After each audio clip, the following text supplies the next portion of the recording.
ओम नमो भगवते वासुदेवाय। आओ चलो शुरू करते हैं बृहस्पतिवार व्रत कथा।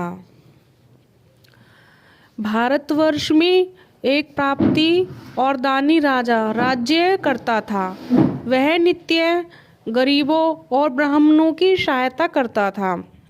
यह बात उसकी रानी को अच्छी नहीं लगती थी। वह न ही गरीब को दान देती, न ही भगवान का पूजन करती और राजा को भी दान देने से मना क्या करती थी। एक दिन राजा शिकार खेलने के लिए वन को गए हुए थे तो रानी महल में अकेली थी। उसी समय बृहस्पति देव साधु वेश में राजा के महल में भिक्षा मांगने गए और भिक्षा मांगी।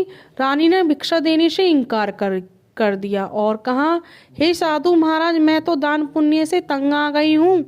मेरे पति सारा धन लुटाते रहते हैं। मेरी इच्छा है कि मेरा सारा धन नष्ट हो जाए, फिर न रहेगा बांस और न बजेगी बांसुरी। साधु ने कहा, देवी तुम तो बड़ी ही विचित्र हो। धन संतान तो सभी चाहते हैं, पुत्र और लक्ष्मी पापी के भी घर में होने चाहिए। यदि तुम्हारे पास अधिक धन है तो भूखों को भोजन दो, प्यासों के लिए प्याऊ बनवाओ और मुसाफिरों के लिए धर्मशालाएं खुलवाओ।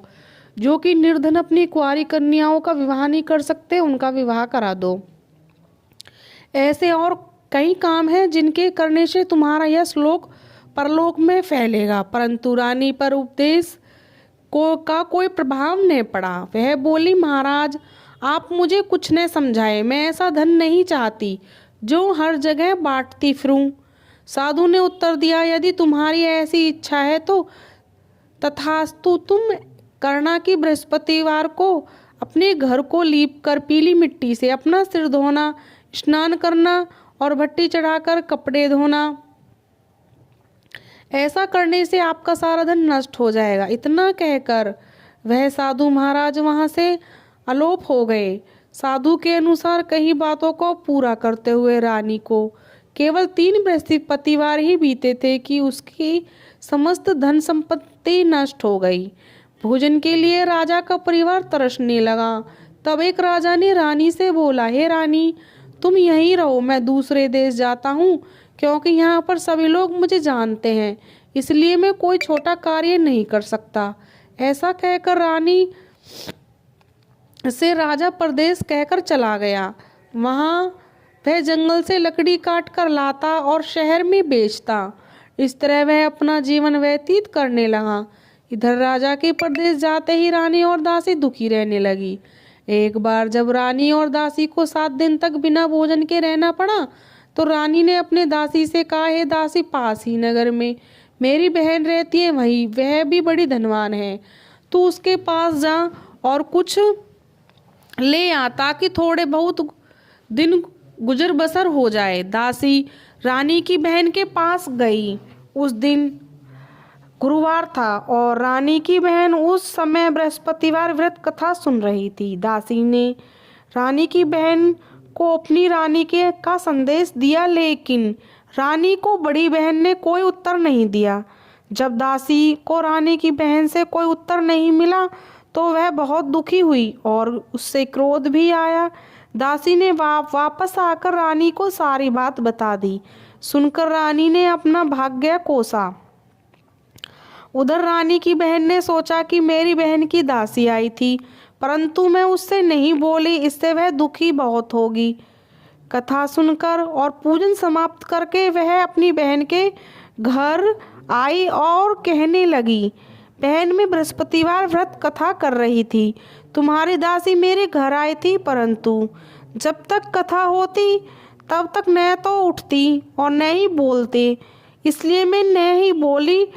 कहो दासी क्यों गई थी? अब रानी बोली, बहन तुमसे क्या छिपाऊं, हमारे घर में खाने तक को अनाज नहीं है। ऐसा कहते ही रानी की आंखें भर गई। उसने दासी समेत पिछले 7 दिनों से भूखे रहने की बात अपनी बहन को विस्तार पूर्वक सुना दी। रानी की बहन बोली, देखो बहन, भगवान बृहस्पति देव सबकी मनोकामना पूर्ण करते हैं। देखो शायद तुम्हारे घर में अनाज रखा हो। पहले तो रानी को विश्वास नहीं हुआ, पर बहन के आग्रह करने पर उसने अपनी दासी को अंदर भेजा। तो उसे सचमुच अनाज से भरा एक घड़ा मिल गया। यह देखकर दासी को बड़ी हैरानी हुई। दासी ने रानी से कहने लगी, हे रानी, जब हमको भोजन नहीं मिलता तो हम व्रत ही तो करते हैं, इसलिए क्यों न इनसे व्रत और कथा की विधि पूछ ली जाए ताकि हम भी व्रत कर सकें। तब रानी ने अपनी बहन से बृहस्पतिवार व्रत के बारे में पूछा। उसकी बहन ने बताया, बृहस्पतिवार के व्रत में चने की दाल और मुनक्का से विष्णु भगवान का, केले की जड़ में पूजन करें तो दीपक जलाएं, व्रत कथा सुने और पीला भोजन ही करें, इससे बृहस्पति देव प्रसन्न होते हैं। व्रत और पूजन विधि बताकर रानी की बहन अपने घर लौट गई।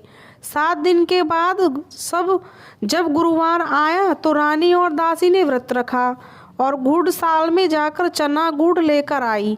फिर उससे केले की जड़ तथा विष्णु भगवान का पूजन किया। अब पीला भोजन कहाँ से लाए? इस बात को लेकर दोनों बहुत दुखी थीं।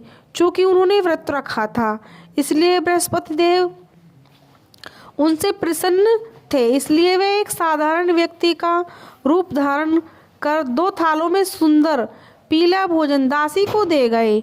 भोजन पाकर दासी प्रसन्न हुई और फिर रानी के साथ मिलकर भोजन ग्रहण किया। उसके बाद वे सभी गुरुवार को व्रत और पूजन करने लगी। बृहस्पतिवार भगवान की कृपा से उनके पास फिर से धन संपत्ति आ गई, परंतु रानी फिर से पहले की तरह आलस्य करने लगी। तब दासी बोली, देखो रानी, तुम पहले से भी इस प्रकार आलस्य करती थी, तुम्हें धन रखने में कष्ट होता था, इस कारण सभी धन नष्ट हो गया, और अब जब भगवान बृहस्पति की कृपा से धन मिलता है तो तुम्हें फिर भी आलस्य होता है। रानी को समझाते हुए दासी कहती है कि बड़ी मुसीबतों के बाद हमने यह धन पाया है, इसलिए हमें दान पुण्य करना चाहिए, भूखे मनुष्य को भोजन कराना चाहिए और धन को शुभ कार्यों में खर्च करना चाहिए, जिससे तुम्हारे कुल का यश बढ़ेगा, स्वर्ग की प्राप्ति होगी और पितृ प्रसन्न होंगे। दासी की बात मानकर रानी अपना धन शुभ कार्यों में खर्च करने लगी, जिससे पूरे नगर में उसका यश फैलने लगा। ओम नमो भगवते वासुदेवाय नमः। बृहस्पतिवार व्रत कथा के बाद श्रद्धा से आरती करें और इसके बाद प्रसाद बांटकर उसे ग्रहण करना चाहिए।